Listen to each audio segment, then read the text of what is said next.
buenas, compañeros y compañeras del rock and roll, porque hoy el programa de Carátula se rinde con un monográfico que intentaremos sea lo más completo posible, pero que no lo conseguiremos, ya os aviso, sobre Led Zeppelin, posiblemente la mejor banda del mundo, al menos la que os habla, y Gus Cabezas, mi compañero en esta lid, así lo creemos. Nuestro invitado ha trabajado décadas en el mundo de las discográficas, casi naciste allí.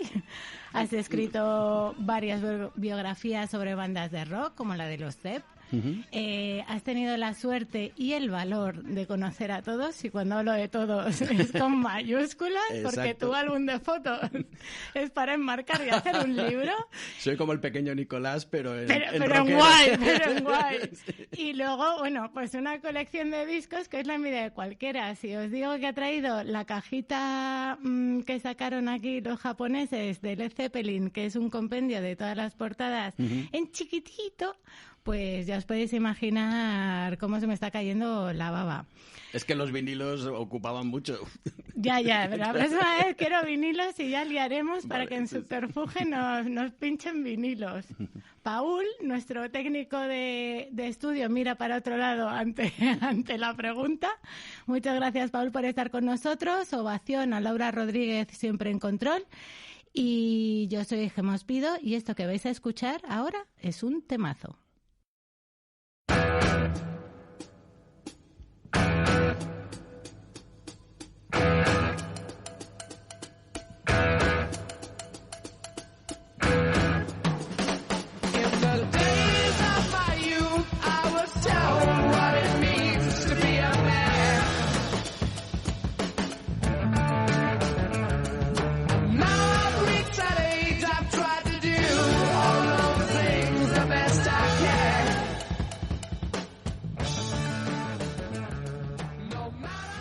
Ha sido la banda de rock que más discos ha vendido en la historia, aparte de Beatles. Cambiaron el negocio de la industria, que hasta ahora se hacía de otra manera. Lo de hacer temas de más de 3 minutos obligó a no lanzar singles por el tiempo de grabación, de manera que los fans tuvieron que comprar el disco completo, aunque fuera solo para escuchar un tema.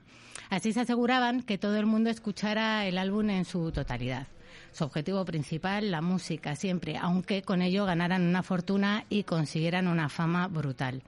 Hablamos de una carrera, sin contar reuniones extras posteriores, de 12 años y 10 discos, en los que solo había una invitada especial en todos ellos, que ahora hablaremos. Detrás, una armada invencible, Ahmet Ertegun, de Atlantic Records, y el manager Peter Grant, que aquí contó mucho, y qué bien que estuviera por ahí. La verdad es que en realidad es el grupo más profesional que ha dado la historia. Todos sabían lo que hacían, todos eran trabajadores y muy currantes, y todos tenían bastante ambición. Gus, danos paso un poco a ese primer disco y cómo se monta esta banda, para quien no lo sepan, que tiene muchas conexiones, además. Empezamos por Page, que es el alma mater del grupo. Jimmy Page, pues aparte de su estancia en los Yardbirds, había sido posiblemente uno de los músicos de sesión más reputados y más demandados de toda la industria musical inglesa durante los 60, porque grabó absolutamente con todo el mundo, claro, y aprendió muchísimo, además, de cómo funcionaba un estudio, de todas las técnicas de estudio. Bueno, se dice incluso, aunque él nunca lo ha reconocido, se lo negó a Diego Manrique y tal, que tocó en el Back in Black, el Black is Black de los Bravos. ¿Qué dice? Se dice. Él en principio oficialmente no está reconocido, y él no lo recordaba, vamos, se lo preguntó Diego Manrique en una entrevista y tal y cual. Pero bueno, el caso es que el tío tocó montones de grabaciones de absolutamente todo el mundo, desde Shirley Bassey hasta los Stones, hasta Tom Jones, hasta muchísimo. Había 2 guitarristas de sesión en la Inglaterra de entonces, que eran Big Jim, que era Big Jim Sullivan, y Little Jim, que era Jimmy Page, no más que Little Jim porque era alto, por lo jovencito que era, ¿no? Y entonces era un tipo, además, pues eso, muy ambicioso, muy currante, aprendió muchísimo todos esos años, y cuando decide a montar una banda por su cuenta ya tiene muy claro por dónde, qué es lo que va a hacer y cómo va a desarrollarlo, ¿no? Claro, también son yo creo que todos tienen un punto, que son capaces de ver la música no solo como música, que es lo que les interesa, sino como producto, pero utilizando las técnicas del producto para que llegue la gente a la música. Claro. Que eso es ser muy genio, ¿eh? Sí, hombre, Page tenía las dos facetas, bueno, tenía todas las facetas, porque es un tío que era genuinamente interesado en la música, además un virtuoso, un alma sensible, artística, que había estudiado en la escuela de arte, que era bueno lo que estudiaban casi todos los grandes nombres del rock inglés de los 60 y tal. Era un tipo, pues eso, con una sensibilidad artística muy acusada, pero por otro lado tenía una mente muy afilada, muy despierta y muy enfocada al negocio. Entonces, claro, una combinación irresistible, ¿no? Y luego esas amistades que me encantan, que aquí las nombramos mucho porque, claro, estas anécdotas son muy chulas. De repente tú estás en tu colegio, ¿no?, estudiando arte y te presentan a Jeff Beck. O sea, claro, es que... Y resulta que se iba al mismo colegio que la hermana de Jeff Beck, que acaban tocando juntos. Y después que si conoce a Clapton, que si tal, que si cual, sí. Es curioso cómo el mundillo del rock inglés, del que salen tantísimos grupos geniales en los 60, sobre todo el londinense... Vamos, en el fondo se conocían todos, claro, tampoco era tan grande, era muy pequeño. O sea, claro. Londres es muy grande y no te imaginas que esto fuese, digamos, de alguna manera tan endogámico.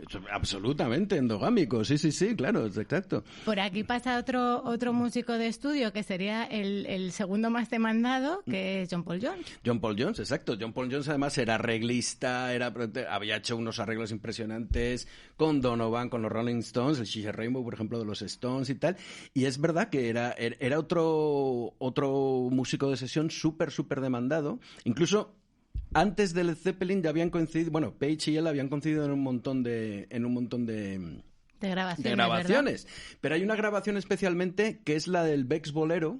Sí. El single de Jeff Beck, después sale en el primer disco de Jeff Beck, en el cual toca Keith Moon también la batería, y ya sabes que se cuenta la leyenda de que John Entwistle y Keith Moon habían decidido dejar los Who y que hablaron de montar una banda y que pensaron en Steve Marriott de los Small Faces como cantante. Es verdad que era un cantante que además Plant después tenía un estilo vocal muy parecido, y que Don Arden, el famoso Don Arden, el padre de Sharon Arden, de la mujer de Ozzy Osbourne y tal, que era un capo del management así en los 60 en Inglaterra, y era un tipo bastante mafiosillo, pues parece ser que les mandó un mensaje espabilado, diciendo que como tocasen a Steve Marriott, que le parecería tocar la guitarra con los dedos rotos. Que lo mismo ya no tocaban más. Marriott estaba en los Small Faces en aquella época, ¿no?, triunfando y tal. Y entonces sí, y se dice incluso que la idea de lo de Led Zeppelin, incluso la primera portada de la foto del Hindenburg y tal, que es de, Page se lo ha atribuido él, pero John Entwistle de los Who decía que era él el que se le había ocurrido la idea discutida. Y que además se le había dicho a Keith Moon y a Richard Cole, el famoso tour manager de Led Zeppelin recientemente fallecido, que entonces trabajaba con los Who y que entonces era Cole el que se lo había dicho a Page y tal igual, ¿no? Se nos junta en esta armonía y maravilla Robert Plant, que nos trae también a John Bonham. Pero esos son distintos, porque... Son muy distintos. Claro, Plant y Bonham vienen de las provincias, son dos paletos para entendernos, vienen de Birmingham. Estos son niños pijos, estos son londinenses. Jimmy Page además es hijo único, o sea que hay un mimo. Exacto, y un entre algodones. Y me vienen los otros dos que me vienen de... Pero vienen con un par de... Sí, porque John Paul Jones era más de familia de músicos, era otra cosa. Y Jimmy Page es verdad que era un niño... Bueno, John Paul Jones tocaba con sus padres, ¿no? Exacto, desde pequeñito. Y Jimmy Page, sí, su padre trabajaba en el aeropuerto de Heathrow, su madre era secretaria de un médico, era un ambiente así clase media y tal. Bueno, Plant también, y Bonham no, ya era más clase obrera. Pero bueno, los dos venían de Birmingham, de una zona muy... Plant me lo imagino un poco como los Darrell, ¿sabes? Porque eran como 200 hermanos en la campiña inglesa, ¿sabes? Sí. Lo veo así como muy bucólico, no me preguntes por qué, como luego está así tan guapo y tan estiloso. Sí, pero era así un tipo muy guapo, pero desde el principio tenía muy claro también lo que quería hacer, ¿no? Y tenía después, además, desde de jovencito, un amor por el blues tremendo. Bueno, eso le une mucho. Claro. De hecho, Jimmy Page había estado tocando desde los 19 años en garitos de blues, que es donde se curte uno. Claro. Además, el blues era un poco como... por así decirlo, en el rock inglés de los 60 era lo que tenías que saber tocar y tocar para de verdad ser considerado un músico de verdad, ¿no? Eso puede ser Jeff Beck o Peter Green los o quien grandes sea. guitarristas, los grandes bajistas, los grandes baterías estaban en el blues. Claro, sí, Clapton, etcétera, ¿no? Blues y jazz también, Blues porque y jazz, Ginger Baker o Jack Bruce y tal venían también del mundo del jazz y esas cosas, ¿no? Pero sí, son dos... Es muy curioso cómo chocan las dos sensibilidades, ¿no? Los cosmopolitas londinenses con estos dos de Birmingham que venían de bandas de poca monta, el Band of Joy, The Hobstettle y tal. De hecho, incluso se dice que la primera vez que Page, Peter Grant y Chris Deya, que era el bajista de los Yardbirds, que es el que hace la foto de contraportada del primerísimo disco de Led Zeppelin, van a ver a Plant a tocar en un college de estos así, porque Terry Reid, que era un cantante muy, muy bueno. Bueno, todo empieza con Terry Reid, en Exacto, realidad. Que era la primera opción para Page. Claro. Lo que pasa es que Terry Reid dice que no, pero recomienda... Pobrecito. Sí, yo hay gente, de verdad... Oye, que era un cantante fabuloso, tiene unos discos fantásticos, estupendos. Pero nos hubiésemos perdido a Robert Plant. Claro, bueno, pero Plant hubiera salido por algún lado, sí, porque tenía un talentazo y la verdad... Pero el caso es que les recomiendas a este chico tal de provincias, Robert Plant, y van a verle y tal. Page contaba que él dice, algo malo tiene que pasar con este tío porque es tan bueno cuando lo ve cantar, y dice que no se ha conocido, pues algo... ¿Qué ha pasado, tiene que haber algo malo en su personalidad, truco. algo así, qué truco, ¿no?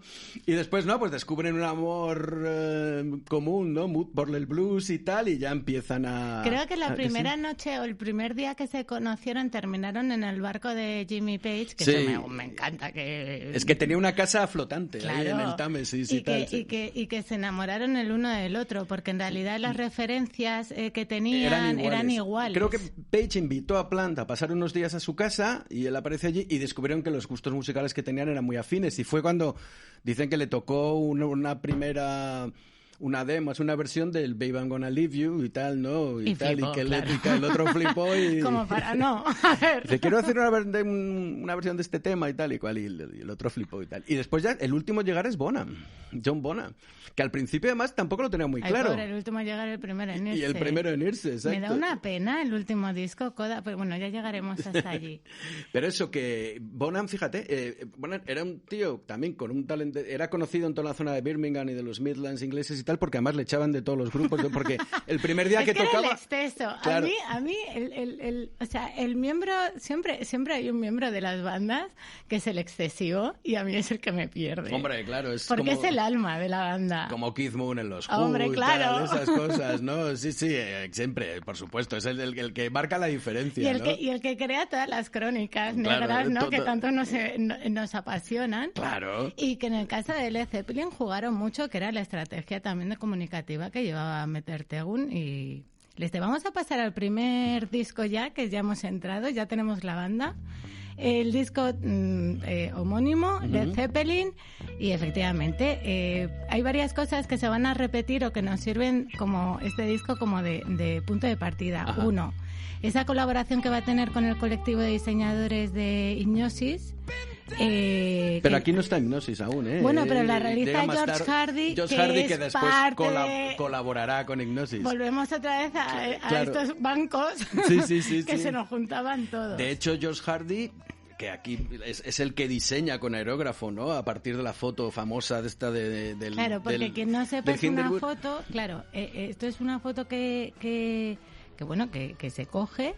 es una foto de United Press, algo así. Sí, es del año 37, de cuando el Hindenburg se estrella en Lake Hearts, New Jersey, tal y cual. Entonces, él lo que hace es que la dibuja con el aerógrafo y tal. Y es verdad que después Hardy colabora con casi todas las portadas de Led Zeppelin después, sí. Bueno, sobre todo con las de Hipnosis. De hecho, se dice que Hardy les había propuesto otro diseño, que era un Zeppelin, pero entrando así como en nubes y flores. Un poco lo que sale en el segundo disco, así por detrás, este loguito y tal. Y que Page lo rechazó porque, y claro, la imagen esta es impactante. Tú imagínate esto en principios del 69, que ves esto en las tiendas de discos, y la gente no estaba... Es como el primer disco de King Crimson o cosas así. La gente no estaba acostumbrada a que las portadas de discos fueran así, ¿no? No estaba acostumbrada a que los señores llevasen el pelo largo, que a nosotros nos parece ya una tontería, pero era un va de retro Satanás bastante loco. Total. Bueno, Zeppelin lo sufrieron, sobre todo en las primeras giras americanas. de eso que al pobre Plant le abofeteaban señoras por la calle diciendo córtate el pelo y tal, y en el sur, vamos, iban a un bar y les atendían los últimos, y si protestaban pues sacaba una pistola el tío y cosas así, ¿no? Vamos, movidas de esas tuvieron un montón, claro. Me encanta porque para todos aquellos... o sea, este discazo se graba en 9 días y 30 horas. En 30 horas, sí. Para que aprenda luego Fleetwood Mac, que se tiraban 5 años en hacer un disco. No, es una auténtica maravilla. Hombre, era un repertorio que ya lo tenían muy curtido de la primera gira esta que hacen por Escandinavia, llamándose aún los New Yardbirds y tal, y lo tenían muy ensayado y tal, pero es verdad que había... Los 4 miembros del grupo lo decían, el primer ensayo famoso ese que hacen en un sótano londinense que tocan Train Kept Rolling, que Page le dice, es un blues de tal, igual. Dice que inmediatamente sintieron que algo conectaba, que algo había. Claro, eran tan buenos que enseguida se reconocieron, por así decirlo, unos a los otros. Y claro, este disco es impresionante porque es el primer disco de una banda y suenan como si llevaran juntos toda la vida, ¿no? Suena cerrado, suena compacto y tremendo, efectivamente claro, sí. Como si no se tienen ni que mirar. Me encanta este momento que llegan los periodistas, la crítica, y los pone a parir. No entienden nada. Pero bueno, eso es una constante de la historia de Led Zeppelin, ¿no? Es una constante que me gusta mucho porque es una constante que hace que todos sus seguidores les apoyen aún más. Claro. O sea, si llegaba el de Rolling Stone y decía que el disco era no sé qué, no sé cuántos, llegaba y decía, sí, pues vamos a comprar más discos, vamos a comprar más entradas y que te den. Sí, porque era un poco la rebeldía contra el establishment del rock, por así decirlo. Rolling Stone era, pues dentro del mundo del rock era como lo establecido, como el país, algo así, yo qué sé. Sí. Algo así. Y entonces, pues, el Robert Christgau y todo esto, que hicieron unas críticas demoledoras del primer disco. Muy demoledoras, que de todas maneras también te digo, no, o sea, un poco de manía deberían de tenerlo. Aquí tiene que haber algo de... Porque había también mucha cosa de que eran un hype, de que eran un grupo que no se había formado de una forma natural, sino que se había modelado, exacto, sí, no tanto, pero pero bueno, que era un producto prefabricado, cosa que tampoco era verdad, ¿no? Pero sí que existía dentro del negocio eso, ¿no? Y después están las cosas, lo que se dice siempre, que es una especie que está muy inspirado en el primer disco del Jeff Beck Group, ¿no? Y tal, incluso hay un tema que se repite, el You Shook Me, estas cosas y tal, ¿no? También se le exige a Led Zeppelin y a ese primer disco, se le exige como si fuese el quinto disco de cualquier grupo. Ah, claro, Quiero decir, es que tienes unos chavales de poco 20 años que se acaban de juntar y se han hecho un discazo. Pero aparte, claro, Page ya venía de los Yardbirds. Supo que habían firmado un mega contrato con Atlantic, con Ahmet Ertegun, que es lo que comentábamos antes, ¿no? Que Clive Davis creía en CBS claro, que como los Yardbirds estaban en Columbia, que se iba a quedar con ellos, y cuando le dijo Peter Grant, no, ya hemos firmado con Atlantic, pues se cogió un mosqueo, al Peter Grant le dio igual, ¿no? Bueno, hablando de Zeppelin, es decir, la figura de Peter Grant es tan importante casi como los 4 miembros del grupo, es decir, porque era un manager... Es uno de esos managers de verdad. Total, es lo que decías tú antes, que revolucionó totalmente la manera de afrontar el negocio, consiguió además unas ganancias que ningún otro grupo había conseguido antes, además con una actitud absolutamente, de tierra quemada, de no dejar un títere con cabeza. Que se lo digan a todos los hoteles, o sea... ¿No? Y a los piratas y a todos estos. Era un tipo... Y a cualquiera, vamos, ¿no? Era un tipo absolutamente genial. Claro, es que estos señores hacen muchas cosas que no hicieron otros grupos. Claro.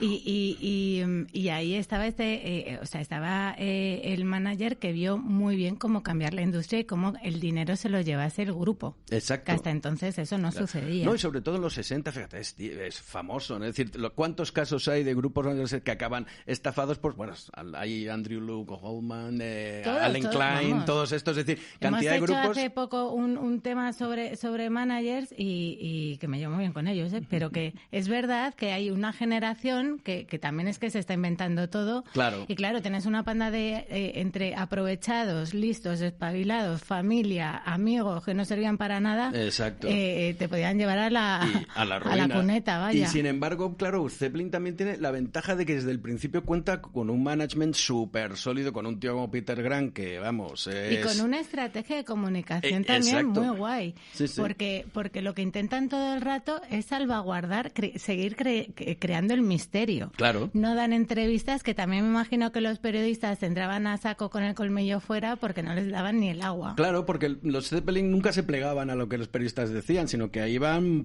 a su bola, ¿no? Incluso lo dijo Plant una vez, que ellos lo que les gustaba es dar esos magníficos conciertos y después largarse y no decir nada y dejar una especie de signo de interrogación detrás, ¿no? De simbolito. Claro, no, y desde el principio Page, que ya había... Claro, Page con los Yardbirds ya había recorrido todo el circuito de salas underground entonces en Estados Unidos, y Plant y Grant tienen muy claro los dos que tienen que ir a por el circuito de salas, pues el Fillmore East, el West, el Kinetic Circus, todas estas el Boston Tea Party, estas salas míticas de los años 60 en Estados Unidos, todo el circuito underground, y las radios FM, las radios underground. Y van a por ellos a degüello. Y claro, lo consiguen. Es decir, empiezan a girar. Y claro, de repente se van haciendo con una base de fans furibundos, vamos, absoluta. Y encima, claro, el grupo, por otra parte, claro, que el grupo era muy bueno. Es que el grupo, cuando lees todas las críticas de aquella época, en realidad consiguen como una comunión casi sacramental. Claro. O sea, lo que consiguen ellos hacer es realmente llegan a un público, o sea, esa conexión, hay muy pocas bandas que hubiesen conseguido eso.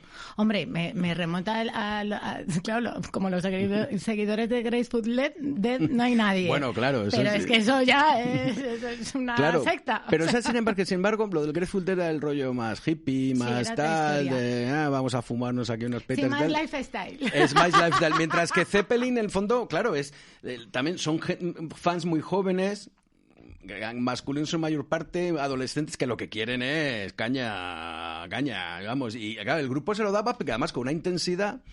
Y encima es verdad que era un grupo que no hacía dos conciertos iguales, ¿no? Y entonces, pues claro, quieras que no, verlos era toda una experiencia. Bueno, llega el momento al principio, las primeras veces. Y única también. Y única. Que al final acabaron haciendo giras ellos solos, ni siquiera tenían tenores nada, porque cualquiera iba a competir con ellos en el escenario, vamos. A mí me dicen, lonea, le digo, sí, mañana. Claro, fíjate, le pasó a Iron Butterfly, a todas estas bandas, o Vanilla Fudge, al principio se ponían a los teloneros y al final decía, bueno, vamos, ¿cómo vamos a tocar después de estos, no? Claro. Pues seguimos dejando que el Zeppelin se vaya elevando y llegamos a Led Zeppelin 2.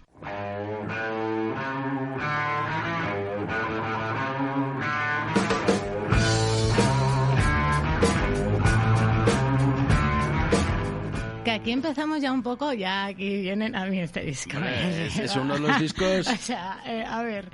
Claro, que define aquí... un género, vamos, totalmente. Es decir, sin Zeppelin 2 y sin posiblemente los primeros discos de Black Sabbath no existiría ni el rock duro ni el heavy metal tal como lo conocemos, vamos, eso está claro, ¿no? Sí.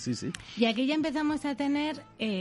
ya empezamos a trabajar más el concepto. Uh-huh. Y ya empezamos a meternos un poco en Led Zeppelin. Nunca hizo nada claro. Ahora veremos todas las portadas. Todas las portadas tenían misterio, todas las portadas tenían truco, que eso me encanta. Sí. Con todas las portadas jugabas. Esta es la más flojita, la de Led Zeppelin 2. Posiblemente todas las portadas de Led Zeppelin son impresionantes y muchas de ellas son de las mejores portadas de la historia del rock. Esta es... Pero bueno, tiene su encanto también. Tiene su ¿no? encanto. Sí. Bueno, veníamos también de una foto antigua. Continuamos con esta historia. Uh-huh. El diseñador es David Juniper, colega de Page. Uh-huh. Volvemos otra vez Exacto. a qué amigos más creativos tienes, hombre, hijo mío. Ya ves, además él también pintaba y tal, y estas cosas, ¿no? Claro, era un hombre con una sensibilidad artística. Hombre, lo más interesante de esta portada es eso, la famosa foto del escuadrón Hasta de la Primera Guerra Mundial, que se supone que el que está sentado en el avión es el Barón Rojo y tal, y lo único que les cambien las caras y sean... Es la única portada, por cierto, la única portada de Led Zeppelin donde salen las caras de los miembros de Led Zeppelin. No volvieron a salir. No, bueno, en la contra de Led Zeppelin 3, por ejemplo, ¿no? Pero nada más. Y aquí sale Richard Cole, salen así más gente de su entourage, y sale la mujer que sale, eso, ¿verdad, Gemma? Lo sabes, que es por Glyn John. Claro, que era el famoso ingeniero y productor que, fíjate, trabajó con los...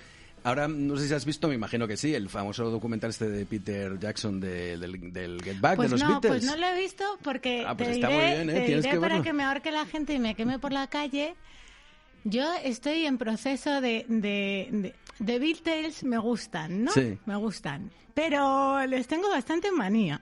¿Y eso, pobrecitos? Pues porque sois muy pesados con The Beatles. Bueno, sí. Yo soy muy Beatlemaníaco también, ¿eh? Lo tengo que admitir. Estoy rodeada de Beatlemaníacos. Y la cuestión es que te diré que de los primeros vinilos que yo me he comprado han sido de Beatles. Bueno, ¿y yo? ¿Qué te crees? Dioses, pero no lo he visto todavía. Pues está muy bien, porque además es totalmente... Si has visto Let It Be, que claro, la película Let It Be es como un bajonazo tremendo, pero tal. Y esto es el mismo material, pero montado pero de otra manera. Y entonces da otra impresión totalmente, que los tíos estaban como de buen rollo. Pues mira, a lo mejor lo que tengo que es verlo, porque me parecían todos como un poco petardos. Claro, porque Let It Be... no me caen bien ellos. No, pues al revés, aquí salen muy simpáticos. Pues a lo mejor es precisamente por eso. Y sale muchísimo Glynis Jones, claro, ¿no? Y entonces aquí es verdad que hacen la broma de poner a Glynis Jones, que era una actriz británica, la que hace de madre en la versión cinematográfica de Mary Poppins, por ejemplo. Y bueno, por el cachondeo y tal. Pero claro, oye, Glynis Jones es un tipo que ha trabajado con todos los grandes, ¿eh? Y produjo el Who's Next y un montón de discos fantásticos. Esta portada estuvo nominada al Grammy. O sea que no fue buena. Hombre, a mí es que, y sobre todo el interior me parece un poco deplorable. La imagen esa con las columnas griegas y tal, pero bueno. Bueno, pero también estaban encontrando un poco su sitio. Es que también el contexto, digamos, estético que tenían era un desmadre. Pero ya en el 69 se están haciendo cosas brutales. Sí, pero que es un desmadre que tienes, de repente tienes a lo mejor no. Tienes toda la corriente de glam rock y de todos los queer y tal que empieza un poco en Nueva York. Pero un poquito después. Pero tienes ahí ya una mezcolanza porque a los hippies empiezan a caer mal también. O sea, quiero decir que ahí te tienes que salir del hippismo sin dejar los pelos largos y la campana. Claro, pero en el 60, te digo, fíjate, hay portadas como el primero de King Crimson, es cuando empiezan Hipnosis con el G de The Nice, todo esto, el Hot Rags de Frank Zappa, hay las imágenes estéticamente muy potentes, ¿no? ¿Seguimos volando? Venga.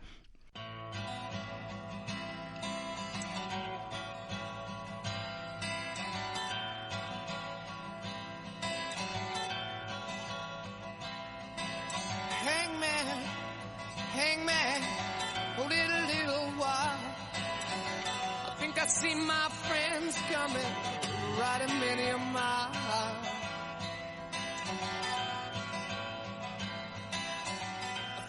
Led Zeppelin me encanta además que 3 por si alguien se pierde.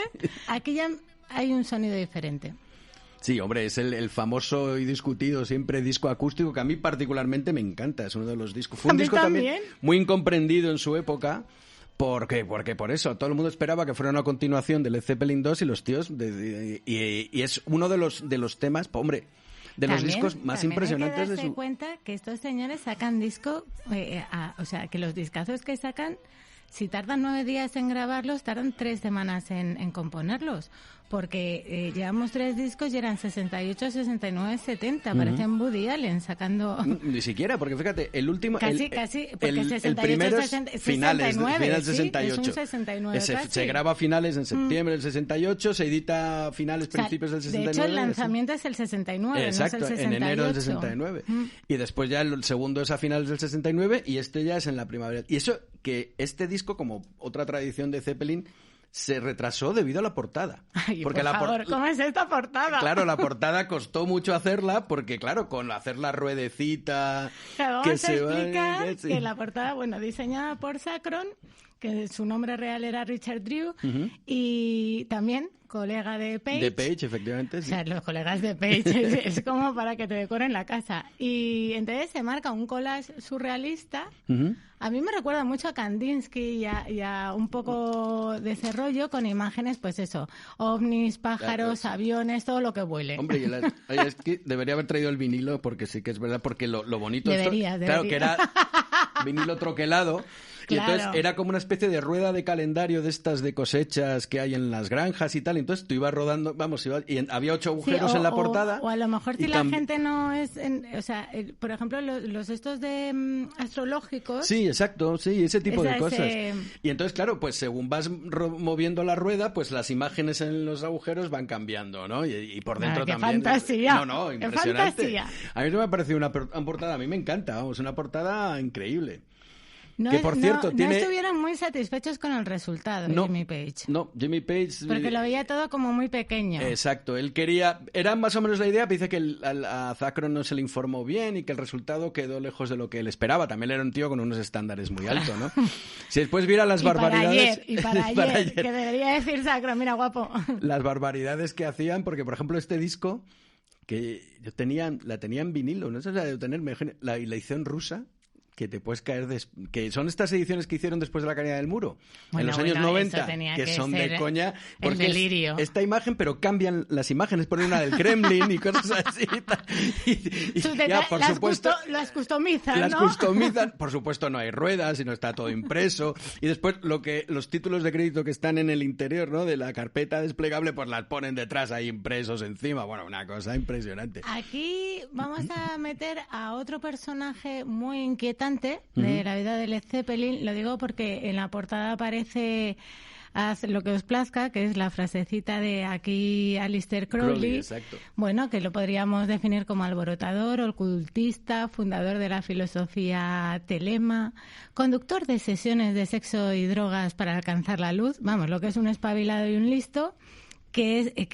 pero que influyó mucho en mucha gente, y gente como The Beatles, que también hicieron ahí sus estragos, y con Jimmy Page, que bueno, de hecho los fans siempre han echado mucho la culpa de todas las desgracias del grupo. Bueno, es la leyenda que tiene. Bueno, un Yoko Ono siempre viene bien.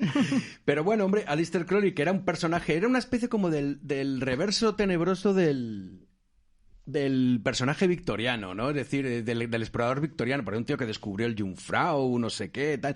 Después eso, era un drogadicto, adicto al sexo. Bueno, vamos. Engañaba a todos los millonarios americanos habidos del mundo para que le financiaran. Se montó la abadía de Telema esta y en Sicilia. Claro, era un fiestero con mucha labia. Con mucha labia, pero un tío como mucha clase y tal. Y bueno, en la Inglaterra victoriana le llamaban la gran bestia, el hombre más malo del mundo y tal. Y bueno, se convirtió en un icono pop en la Inglaterra de los 60, era un personaje, claro, pues muy colorista, muy, muy atractivo, entonces sale en la portada del Sgt. Peppers de los Beatles.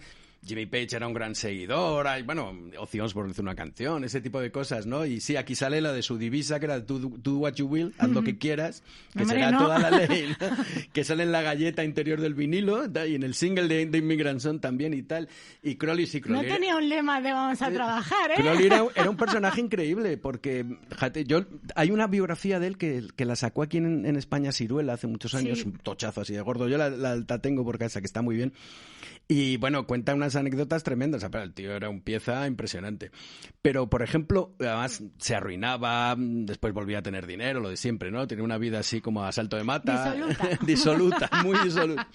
Y una vez que lo acogió, cuando, no sé si fue la Segunda Guerra Mundial o así, cuando yo era mayor o la primera, no me acuerdo, una tía suya que tenía muchísimo dinero en Inglaterra, en su casa en Inglaterra, lo acogió, y después el tío se lo agradeció escribiendo a la Luftwaffe alemana, dando la dirección de su tía para que bombardeara la casa de su tía. No me lo puedo creer. Sí.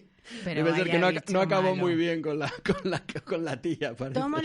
Tomo la figura de Crowley por misteriosa y nos vamos a la cuarta portada, que es la portada más misteriosa de Led Zeppelin, y no hay título.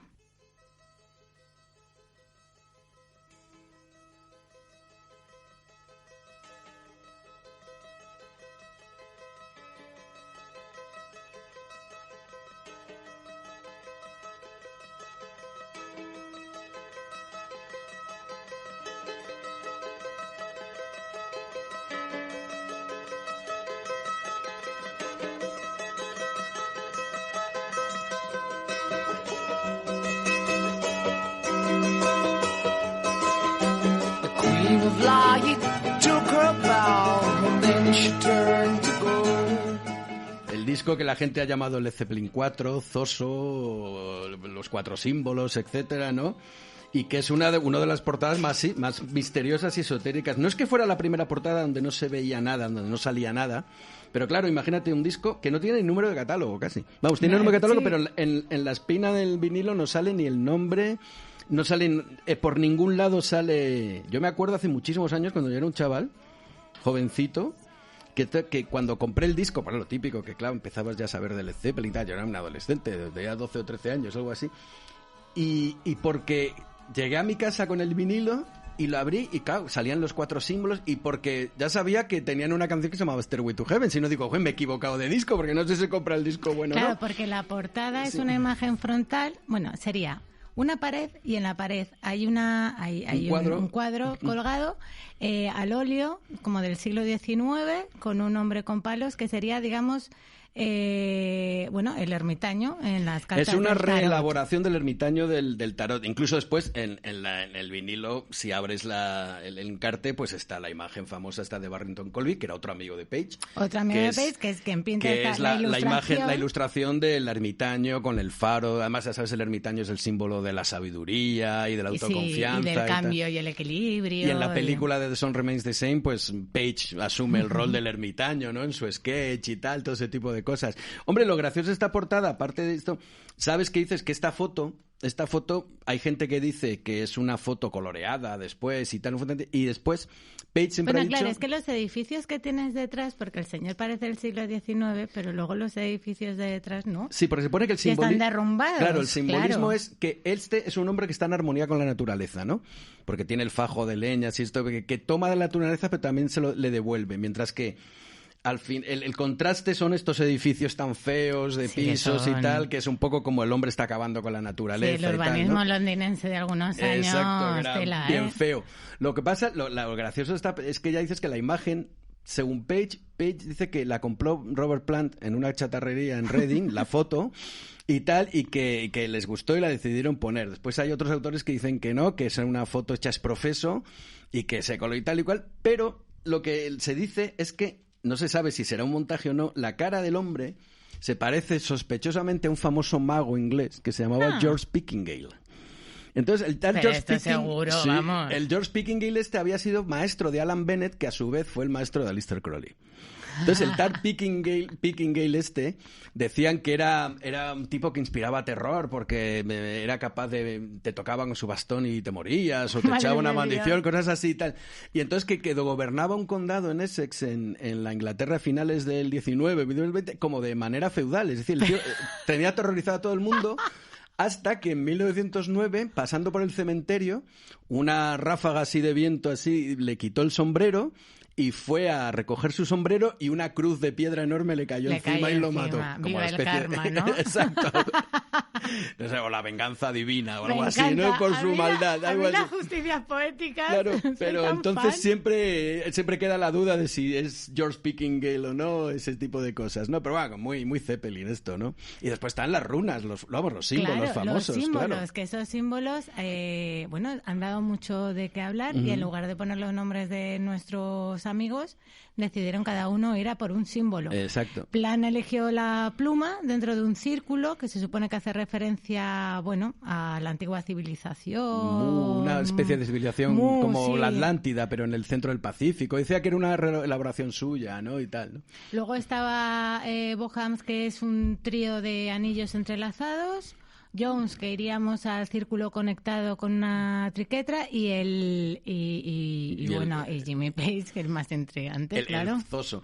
No, pero son todos muy interesantes. Por ejemplo, el de Bonham y el de Jones lo cogieron de un libro de runas que tenía Page. Entonces, el de Jones sí que son 3 elipsis que están unidas por un círculo. Entonces, define muy bien su personalidad, porque es tiene que ser dibujado por una persona que es eficaz, competente, no cerebral, porque es muy difícil de dibujar así de un solo trazo. Y lo de Bonham, que es los 3 círculos, ¿no? Que dicen que sí es la trilogía, la Trinidad, el hombre, la mujer y el niño y tal, también es igual que una marca de cerveza americana se llama Valentine's, y como la empresa está Krupp, la de los ascensores alemana, que también tiene el mismo logo. Sí, sí. No me había fijado. Sí. No sé si será. Y después lo de Page, perdón, que es un diseño propio y tal y cual, y que no se sabe, él dice que no son letras, que es un símbolo, y Plant encima contaba así de cachondeo que un día Jimmy Page le llevó así aparte y le contó lo que significaba su símbolo. y que desde entonces se le ha olvidado. La madre que lo parió. Eso no se lo cree ni él. Claro. Bueno, o sí, que eran, porque estos señores eran unos gremlins malos cuando estaban de gira y luego eran gremlins buenos cuando estaban en casa con la familia. Pero bueno, Plant era muy dado a decirles tonterías a los periodistas para que le dejaran en paz. Y lo que no me gusta a un periodista es una tontería, por favor, hombre. Y le soltaba, dala, venga. Y sí, es el famoso zoso, ¿no? Que le llama a la gente, el símbolo que ya ha hecho. Además, ellos como después adoptaron, claro, Jimmy Page llevaba sus trajes de escena con el símbolo, John Bonham el símbolo suyo en el bombo, la batería, John Paul Jones también y tal. Bueno, pues claro, también es una especie, si te fijas bien, es otra primera cosa que hacen Zeppelin, que inventan tantas cosas del negocio, es, por así decirlo, una especie de antecedente de los logos. Sí, totalmente. Que después todos los grupos de heavy en sí crean una marca. Claro, entonces no se había creado marca. Pero en aquella época no era tan normal lo de que existiera un logo que identificara un grupo y que, por ejemplo, las portadas siempre tuvieran la misma grafía y tal y cual. Pero en cierto modo esto es un antecedente después para los logos que todos conocemos, de Iron Maiden, de AC/DC, de los que sean, ¿no? Todo ese tipo de cosas, ¿no? Y es verdad que ellos son los primeros en hacer eso, ¿no? Seguimos volando y vamos con Houses of the Holy.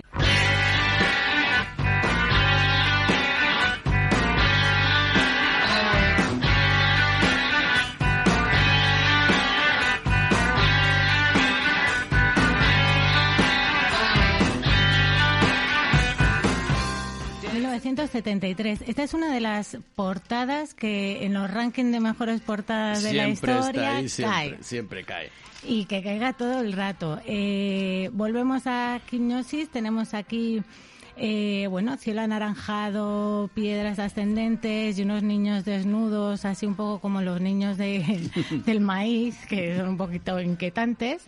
Es preciosa, pero da un poquito de miedo. Sí. Está inspirado un poco en las novelas de ciencia ficción de Arthur C. Clarke. Sí, Charles Dickens. Fue fotografiada en Giant's Causey en Irlanda. Uh-huh. Y bueno, tuvo algunos problemitas porque por las nalgas de los niños. Sí, en muchos países se censuró por eso. Y sabes que además es un montaje. Es decir, son dos únicos niños, que eran dos hermanos, Samantha Gates y su hermano, empezaba por eso, no me acuerdo también, que eran no los hijos de Plant, que se dijo en tiempos que eran los hijos de Plant, que hubieran sido... Es verdad, esto se dijo sí, mogollón. Pero si hubieran sido muy pequeños en aquella época y tal. Y es un montaje de 30 fotos, y claro, pero la imagen es impresionante. Lo que pasa es que parece ser que, al coronear, Aubrey Powell, de Hipnosis, pues además esto está muy bien, les presentó claro, Led Zeppelin ya estaban en la... supercumbre ya en el año 73, eran el grupo número 1 del negocio sin paliativos, ¿no? Y entonces, pues, cuando Aubrey Powell... Bueno, tenían el Hotel Continental, el Hyatt Continental de Los Ángeles, que era su casa. Totalmente. Que eso siempre me ha gustado a mí, eso de tener un hotel de 5 estrellas como tu casa. Y los primeros que tuvieron un 747 como avión de gira, ¿no? El Starship. Y bueno, con el otra cosa Esa era una estrella del rock. Ellos inventaron ser una estrella del rock. Claro, sí.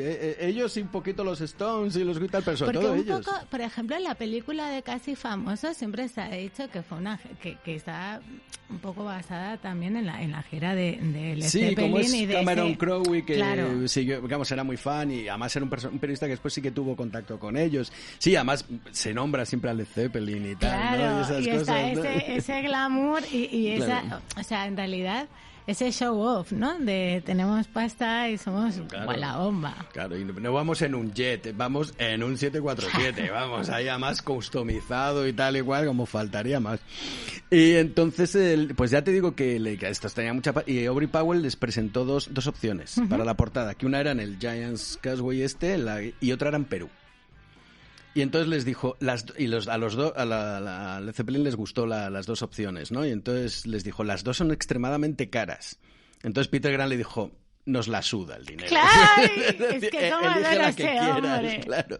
Porque hay que comentar que la grandeza de Hipnosis era que cuando cogían un proyecto se metían de lleno. Si tenían que viajar a Perú y hacer la sesión de fotos, se viajaba a Perú a la localización específica y se hacía la sesión de fotos. El lado oscuro de la luna de Pink Floyd, el famoso póster de las pirámides por la noche, es Aubrey Powell que se fue a Egipto a fotografiar las pirámides por la noche. Ahora se podría hacer todo totalmente con infografías y cosas de estas, ¿no?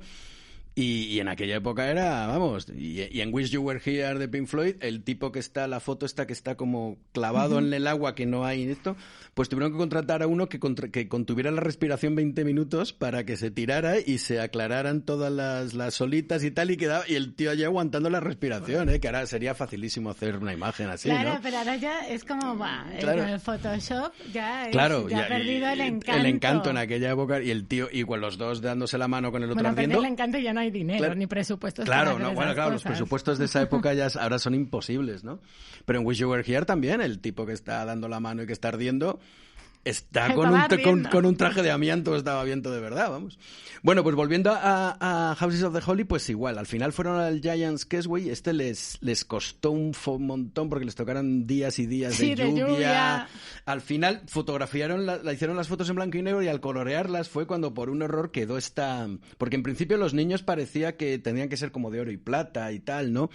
Y el cielo tenía que ser de otra manera, pero bueno. El caso es que cuando Aubrey Powell vio los resultados, dijo, bueno, esto tiene una cualidad así sobrenatural y tal, y incluso la imagen de dentro, ¿no? Del sacrificio, así, tal, que casa perfectamente con Led Zeppelin, ¿no? Y a pesar de que es verdad que al grupo no le acabó de convencer la portada, ¿eh? Se quedaron ahí como... Como diciendo, sobre todo Page, que... Por los colores. Por los colores y tal, pero vamos, es una imagen absolutamente impactante. También, como Zeppelin 3, provocó que el disco saliera con meses de retraso hasta que se solucionaba el tema gráfico y tal. Y es una imagen impresionante. Otra vez, no hay ningún dato en la portada. Bueno, aunque muchos mercados ya sabes que le ponían una tira que ponía Led Zeppelin y tal, o incluso lo imprimían directamente. Bueno, es que el mundo marketing siempre hace cosas tan bonitas. Madre mía. Vamos al año negro de Led Zeppelin. Aquí empieza un poco en 1975. Bueno, pero es el año de triunfo también, porque es... Pero suceden muchas cosas. Eso sí, pero... que me da mucha pena. Physical Graffiti.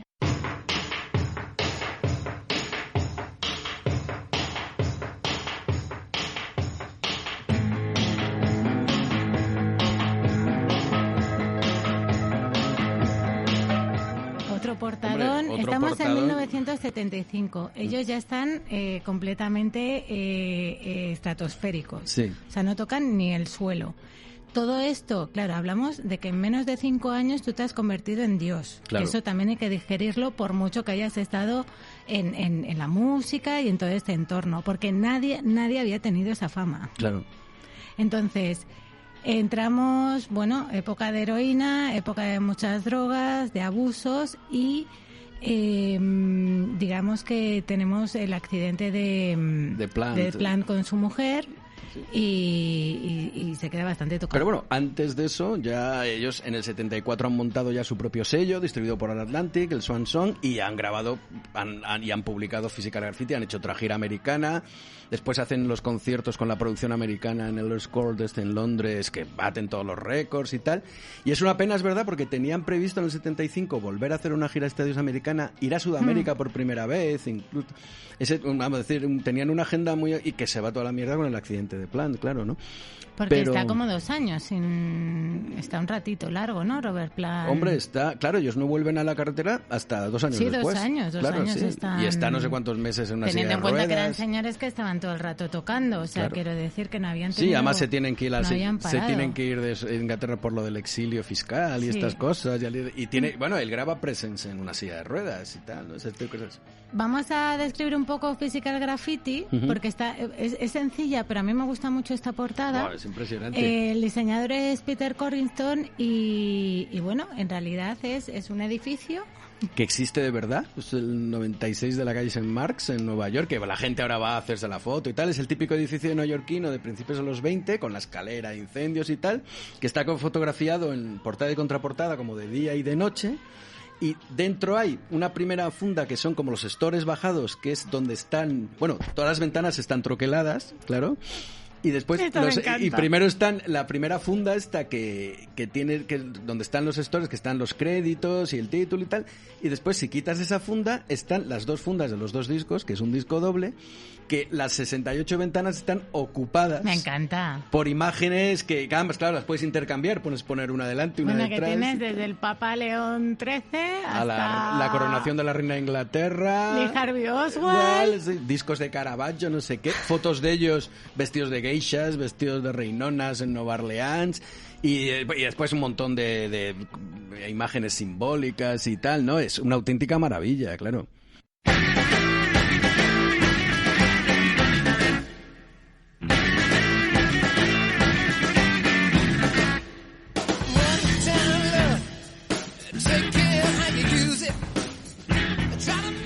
Seguimos recorrido. Efectivamente, tenemos a Robert Plant en silla de ruedas después del accidente. Estamos en el 76 y se graba Presence. Me chifla mucho esta portada. A mí me encanta. Es típica portada de Hipnosis. Hombre, no es tan rompedora como Physical Graffiti. Es muy loca esta portada. O Houses of the Holy, pero tiene el toque Hipnosis muy típico de mitad de los 70 Volvemos y tal, ¿no? a Hardy, que nos gusta mucho Hardy, es nuestro amigo. Y Aubrey Powell. Sí, porque además, claro, son una serie de imágenes que... Sí, porque aquí Hardy sí está en el... Sí, aquí sí que está, efectivamente, aquí sí que está, sí. Y es una portada magnífica. No solo se tomaba cañas. Exacto. Pintas. No, es una maravilla, porque, hombre, es todo lo contrario, es un poco lo que le pasa a los Beatles con el Sgt. Peppers y el álbum blanco, que son como la noche y el día, ¿no? El Sgt. Peppers tan barroco, con todas las imágenes, pues el blanco y tal. Aquí Physical Graffiti, después del despliegue de física, de todos los... Claro, de las fundas que las cambias, las ventanas abiertas que se ven, todo y tal, pues pasas a estas fotos así que son como fotos publicitarias, ¿no? Pero me encanta porque tiene esa locurita que es, metemos un objeto loco, claro, el objeto. Claro, el objeto, la presencia, ¿no? La presencia y ese objeto que es un monolito como el de 2001 que está en todas las fotos, ¿no? Claro, acojonante. Que por cierto, ¿sabes que la niña de la portada esta es la misma niña de Houses of the Holy? No me es lo Samantha puedo Gates, creer, unos añitos más mayor. Sí, me encanta. Y sobre todo esa estética de anuncio de los 50, de los 60, como todo tan bonito, tan perfecto, todos aquí con cuando salen con los singles y en la piscina y no sé qué, como todo perfecto. Es el perfecto sueño americano. Exacto, sí, todo ese, pero que siempre... por cierto también una cosa, a mí siempre me ha dado la sensación que Led Zeppelin triunfó en todo el mundo, pero en Estados Unidos creen que son americanos, por decirlo de alguna manera. Sí, porque el triunfo... Hombre, ellos fue una banda universal, pero es verdad que el triunfo en Estados Unidos fue tan tremendo y ellos también se dedicaron tanto al mercado americano que a lo mejor no prestaron tanta atención al resto de mercados. Bueno, a Europa sí y tal y cual, y a Japón también hicieron un par de giras. Pero es verdad que... Y además era una época... Por ejemplo, en el que había otros mercados que después han sido muy bollantes, como el sudamericano, por ejemplo, que prácticamente eran inexistentes, que eso lo hizo Queen después muy bien, ¿no? A principios de los 80 ya. El ver que Sudamérica era un mercado emergente, cojonudo, ¿no? Claro. Pero Zeppelin es verdad que se centra mucho en Estados Unidos y gran parte de su fama proviene de su éxito norteamericano. Y los millones de ventas, porque estás hablando de un mercado claro, que no un mercado... Bueno, se centraba en América precisamente por eso, claro, obviamente. A ver, que recordamos que hay dos señores detrás muy inteligentes. Claro, dijeron, ¿dónde está la pasta? Y claro, está dando vueltas y también es verdad tonto. que por su trayectoria, por ejemplo, fíjate, ellos la última gira europea la hacen a principios del 73, antes de su famosa histórica gira americana del 73, la del Starship. Después hacen el 75, hacen esas actuaciones londinenses y no vuelven a Europa hasta el año 80, ya es su última gira. ¿Verdad? Entonces, claro, quieras que no es... Bueno, y el Festival de Network en el 79, que es Inglaterra también, pero lo que es Europa, el continente, están 7 años sin ir. Mientras, sin embargo, hacen por América, hicieron un montón de giras, después cada vez más espaciadas, claro, pero, por ejemplo, cuando vuelven a la carretera en el 77, pues ¿dónde van? A América. Aquí, y a lo bestia, ¿no? En esta gira tenemos otro drama. Y es que mientras están girando, Robert Plant le llaman por teléfono y se ha muerto su hijo pequeño de 5 añitos por una infección respiratoria. Esto es un golpetazo. Hombre, y es un poco el... Más aún que el accidente de Plant, fíjate, que el accidente de Plant podrías pensar, bueno, pues se quedan sin cantante. Era un grupo además que como los Beatles, que fue, vamos, o como Queen, esto que cualquiera de los miembros, si perdían un miembro, estaba claro que que la cosa no iba a funcionar porque había una química muy especial. Pero más aún que el accidente de Plant, sí, esto sí que... Hombre, la gira 77, a pesar de que es una gira muy exitosa ante esto, pero eso, ya están... La heroína está ya muy metida con Page y Bonham. Están ya todos muy salidos de madre. Hay un guardaespaldas famoso, John Wyndham, que era un notorio gángster londinense que lo contratan de guardaespaldas y monta unos... Y después está el famoso accidente de Oakland. Con el hijo de Peter Grant, cuando casi matan a un guardia de seguridad de Bill Graham, del promotor, y entonces, claro, entre Bonham, Peter Grant y Richard Cole. O sea, que es lo que dices tú un poco. Se va todo de madre. Están ya desbarrando. Exacto, o sea, sí. Ya entramos... Está muy bien, a mí me gusta lo que alucino yo, y ojalá lo hicieran, pero bien. Pero no... es decir, la historia de Led Zeppelin, como todos los grandes grupos de rock, es digna de una peli. Pero no una mierda edulcorada como Bohemian Rhapsody, sino... no hemos visto todavía el nuevo documental. Sí, es el Bing... Pero eso se separa en el de Zeppelin 2, creo. Pues vaya. Por eso te digo, es un poco cómo se convierten en un grupo de éxito. Pues y tal, ya se lo contamos nosotros. Pero a mí me encantaría, por ejemplo, se han hecho algún intento, pero claro, mientras estén vivos Page y Cole ya no va a ser posible. No van a alargar lo que se tiene que largar. Claro, pero es que, por ejemplo, es lo que nos interesa ¿tú viste a todos? la peli de Queen? Sí, pero mira, Queen, Rocket...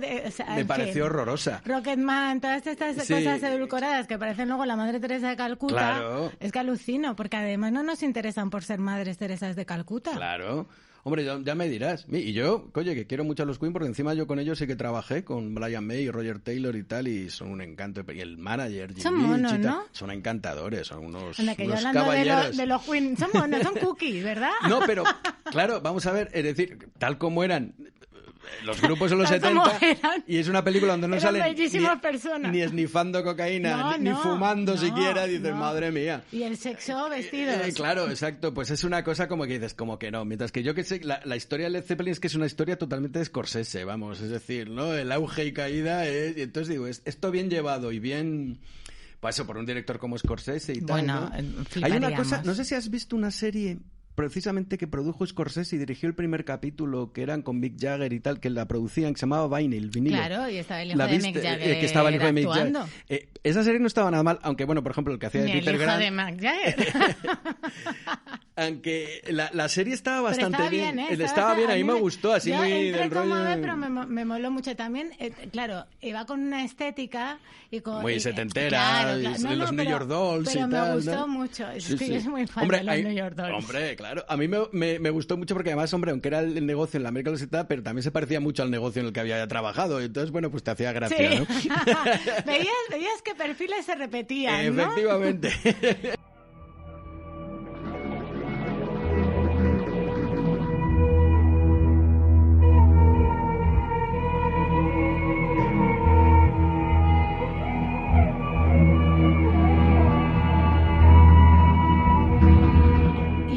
En el 79, que ocurren muchas cosas, y con el disco y In Through the Outdoor, me encanta este momento de vamos a volver a las raíces, vamos a volver al blues, vamos a intentar hacer una portadita que sea sencilla porque ya hemos hecho muchas cosas y se marca la locura. A la mierda, nos despedimos a lo grande, vamos. Pero vamos. Sí, con la portada más elaborada de toda su trayectoria, ¿no? Aquí nuestro amigo Aubrey decide que esto le inspira New Orleans. Se va a Nueva Orleans, que también recreó en los estudios Shepperton, claro, el All Up Sindbad, que es un bar de Nueva Orleans muy famoso. Se va a Nueva Orleans. Ah, sí, a fotografiarlo y tal, claro, sí, a ver qué sucedía en el mundo. Claro. Vamos, que se tira ahí un mesecito a Nueva Orleans, cogiendo ideas. Yo quiero coger ideas también. Y bebiendo absenta. Y lo que tú dices, recrean el bar en el estudio, sí. Y además las 6 portadas distintas, es decir, un disco se vende con 6 portadas distintas en una bolsa de papel de estraza que, claro, bueno, Peter Grant no quería ni el... Claro. Las portadas son 6 portadas porque ellos han tomado, digamos, un escenario, una escena y está vista desde el punto de vista desde el punto de vista de todos los señores que entran en esa escena. Entonces, cada portada es de ese punto de vista. Exacto. Y eso es maravilla. Es acojonante, si lo piensas bien. Además, es un tío que está en una barra de un bar, una estancia muy en Casablanca, que manda una carta y está el camarero que le está viendo, una puta que hay aquí, otro que está mirando, y todas tienen un tono sepia y de repente una especie como de toque de color, ¿no? Como toque de color o desteñido. Que era como que se lo pidieron a Aubrey Powell para que simbolizar que era como dándole una mano de pintura, ¿no? A lo que ya... Ese tipo de cosas, ¿no? Pero tiene más aún. Claro, porque encima Porque vamos de sencillos esta vez. Las 6 portadas se vendían en una bolsa de papel estraza, que al principio no querían poner nada, que al final les obligaron a poner... Pero ¿sabes que eso fue porque Peter Grant dijo que daba igual que un disco de Zeppelin se vendía hasta tapado. Hasta tapado en una bolsa de cartón. Y al revés, dijeron, sí, pues toma. Claro, como estrategia de marketing es cojonuda, porque hubo de estos locos que compraban numerosas copias del disco con la esperanza de hacerse con las 6 portadas. Claro, sí, obviamente. Y luego ya la magia, porque el Zeppelin siempre ha sido muy mágico, que es todo el interior. Si le echas agua... tinta invisible, si le echas agua se colorea. Exacto. Bueno. Sí, que es la imagen que sale el cenicero donde está la carta esa que se quema y tal, y si le echas agua se pone de color. Sí. Es que es muy quimicefa. Acojonante, total. Sí. Llegamos, claro, al final de este año fatal. Porque se nos muere... Bueno, es en el 80 más bien. Pero fíjate, hay una cosa muy importante que sí que me gustaría señalar, que a partir del 77, de la muerte del hijo de... Además, bueno, ya sabes, es cuando salen todos los famosos, las leyendas estas de que habían hecho un pacto con el diablo y tal, y que por eso les estaba pasando esto y tal. Claro, porque todo el mundo satánico, ocultista que se movía, hombre, era también eso daba mucho pie era un clásico, a leyenda urbana. Claro, pero también era un clásico del blues. Quiero decir, Robert Johnson. Siempre se dice que Robert Johnson era un guitarrista normal y entonces se va a un cruce de caminos en Clarksville, Mississippi y tal. Porque tú sabes que en el cruce de caminos es donde está el demonio. Eso, exacto. El Crossroads, claro. Y entonces, pues eso que viene de la cultura yoruba. Exacto. Y entonces... Pues eso dicen que Robert Johnson estuvo 1 año y medio desaparecido y cuando volvió tocaba la guitarra como Dios. Ya. Y entonces eso decían que se le había aparecido el diablo en un cruce de caminos, se le había enseñado a tocar y tal. Entonces esa mitología del blues, claro, aquí también es una especie como de adaptación. No, pero lo más importante es el cambio de equilibrio de fuerzas en el grupo, a raíz de la muerte del hijo de Plant.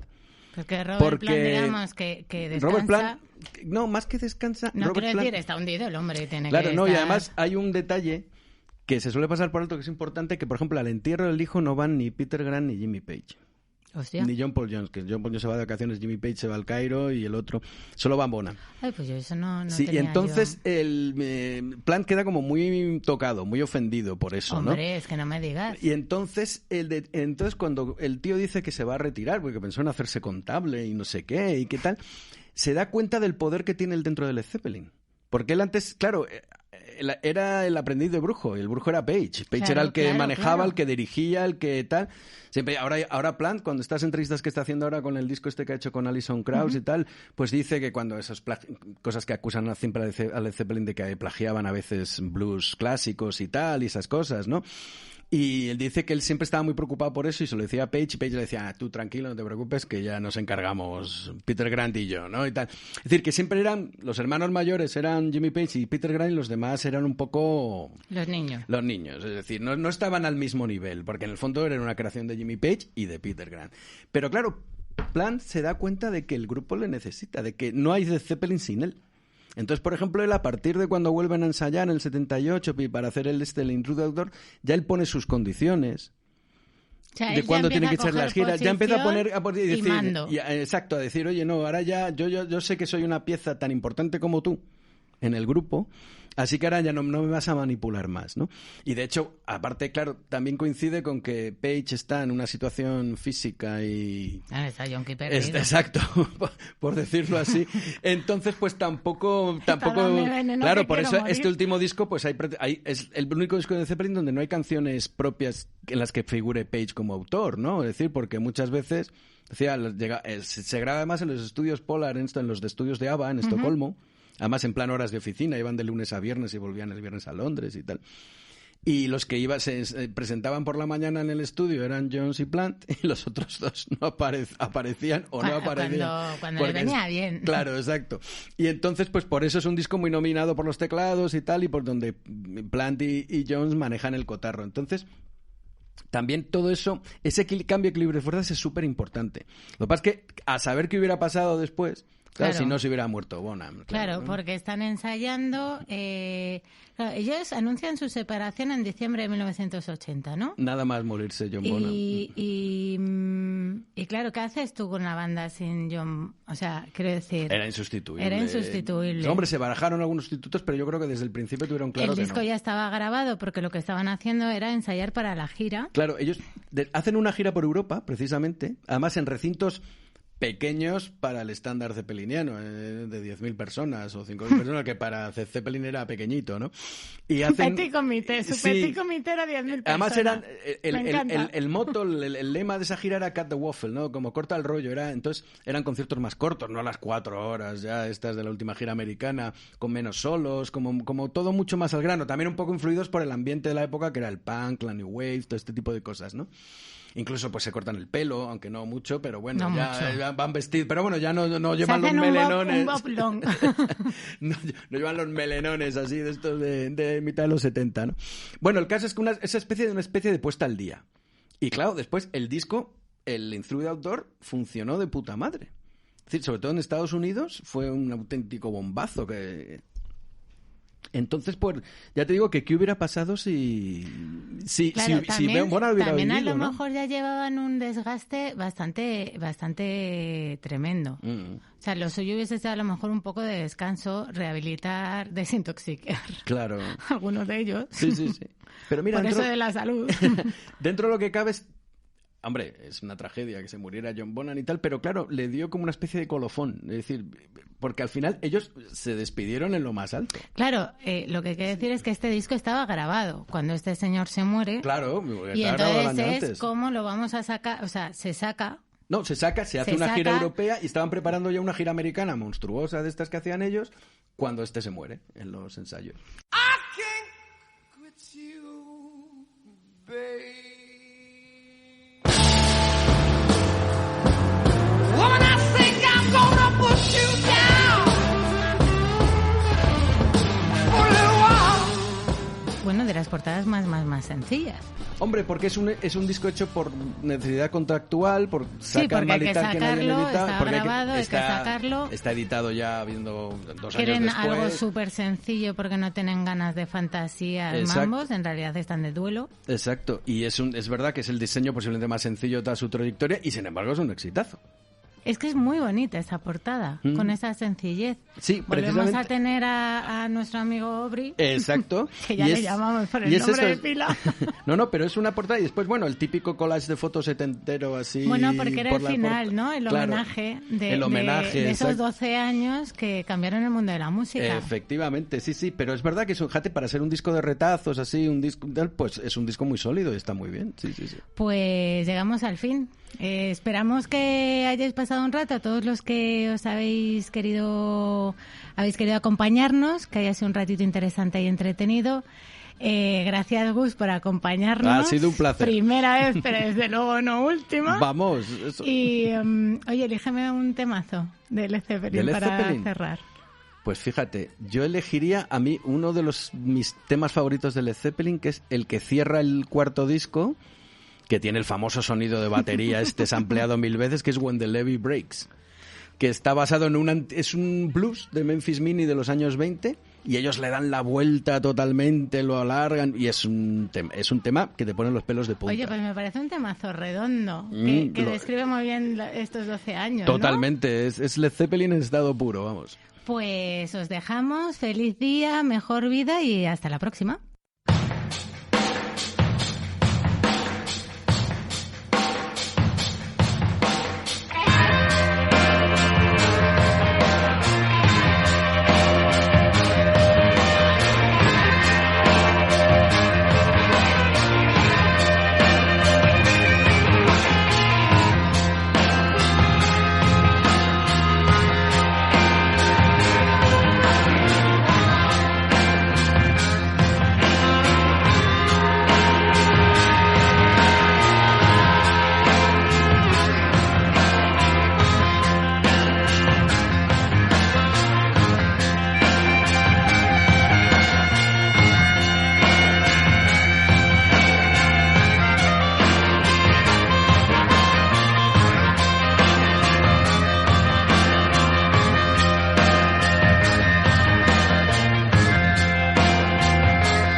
the levee breaks, have no place to stay.